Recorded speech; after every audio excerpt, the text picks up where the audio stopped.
मैं सोचता हूँ कि जब मानव का चोला भी है, परमात्मा ने अभी हमें शरीर दिया है, अभी प्राप्त किया जा सकता है, अभी इसका लाभ उठाया जा सकता है, अभी सब कुछ हमें मिल सकता है, इस शरीर में ही अनुभव हो सकता है, इस शरीर में ही अभी आत्मा की प्राप्ति की जा सकती है, तो फिर वो लोग अगले जन्म के ऊपर, अगले लोकों के ऊपर क्यों छोड़ देते हैं? आप इस प्रकार के विचार करते नहीं।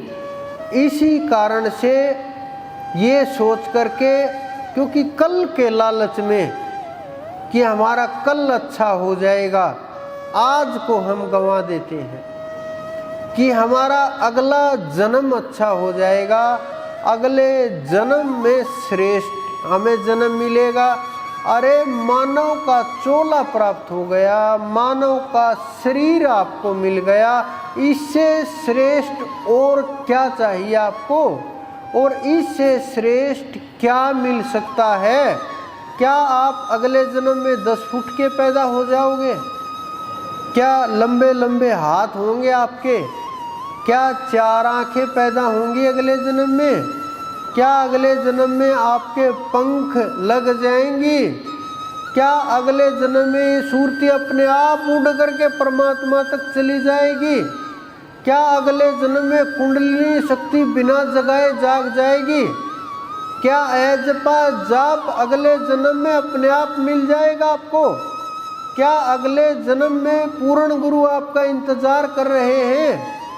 क्या अगले जन्म में हमें ये छोटी मोटी 2-4 सुख सुविधाएं और मिल गई तो हमें क्या प्राप्त होगा?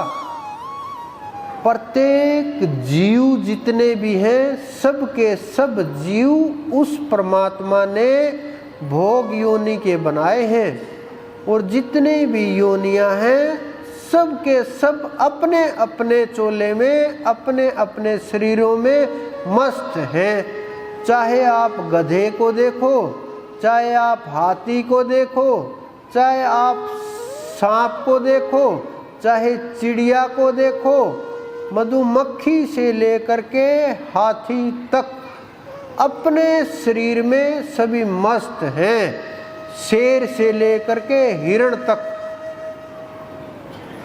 तो इस मानव से जो सोच नहीं सकता, जिसकी बुद्धि चंद लोगों द्वारा, कुछ लोगों द्वारा इस प्रकार से कंट्रोल में कर दी गई, भय दिखा करके और जीवों के साथ खेलते चले गए, बंधन में बांधते चले गए, मर्यादाओं में बांधते चले गए, अपने समय के नियम बना लिए कि वहाँ नहीं जाना, उधर जाओगे तो ये हो जाएगा, मंदिर गए तो वो हो जाएगा, अगर आप हर रोज नहीं आए तो ये हो जाएगा, कहीं और दान दे दिया तो वहाँ भुगतना पड़ेगा, यहाँ दान दोगे तो अच्छा रहेगा।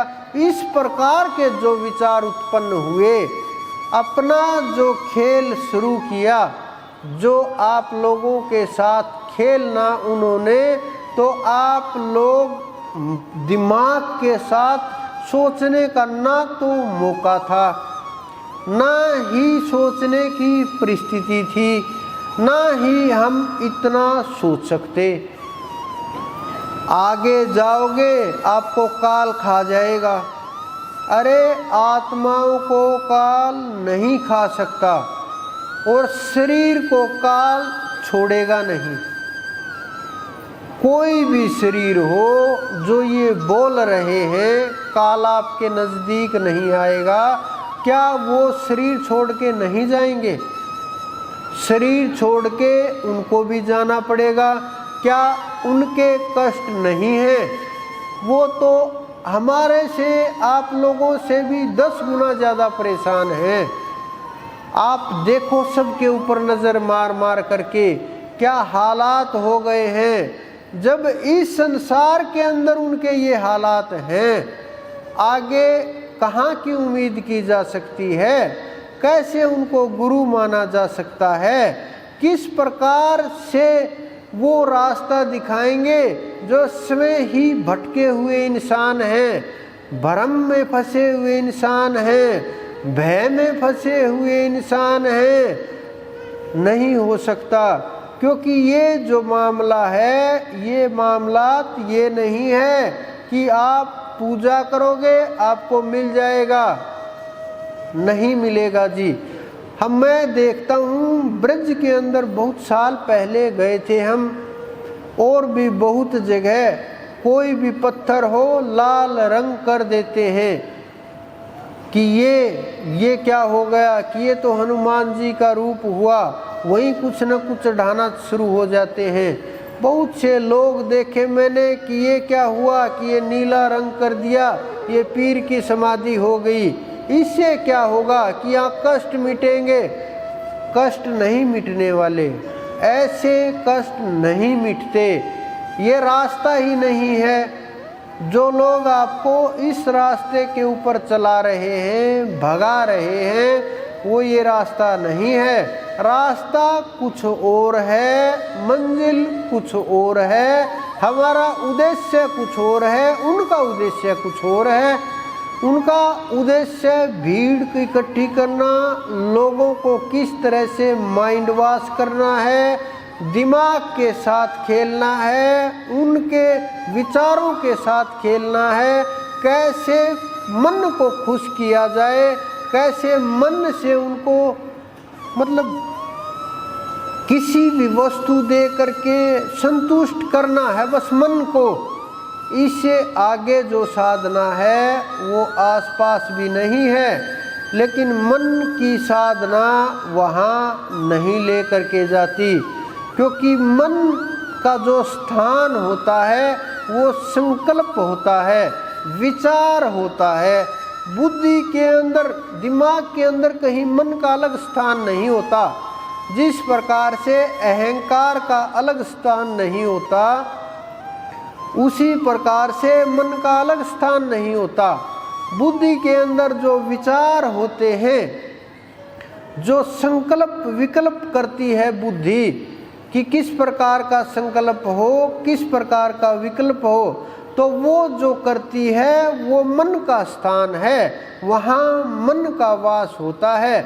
और जो विचारों को इकट्ठा करती है, जितने भी संदेश आते हैं, किसी भी माध्यम से आए, किसी भी प्रकार से, चाहे इंद्रियों से आए, चाहे किसी भी प्रकार से आए, तो वो सब के सब संदेश बुद्धि के अंदर इकट्ठे हो जाते हैं। बुद्धि वो सेंटर है जहाँ विचार इकट्ठे होते हैं। लेकिन हम विचारों को विचारों से ही तोड़ने का प्रयास करते हैं, और ये विचारों को विचारों से तोड़ने का प्रयास ये इतना गहरा खेल है जिसमें हम लड़ते लड़ते उम्र गंवा देते हैं, लेकिन वो विचारों से विचारों की लड़ाई खत्म नहीं होती।